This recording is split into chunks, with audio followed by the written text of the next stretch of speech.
Growing up, I've always enjoyed building and fixing things. I was always building in Minecraft. That's when I knew I liked engineering.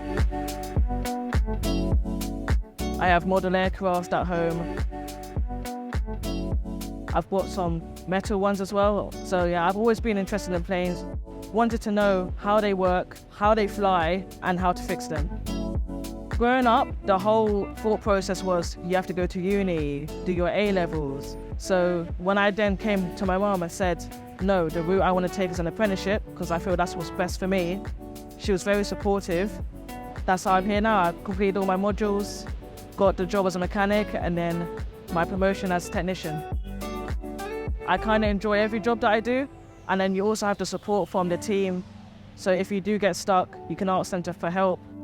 The toughest jobs are the ones where it has hard access. It looks like it's really easy to get to, but I do have a fear of heights. I do face my fears nearly every day doing engineering when I have to go up on the wings. Obviously, being a female in engineering isn't always easy. It can be hard at times when you're trying to show that you can do the job, but there's more females joining, more people from different cultures, countries.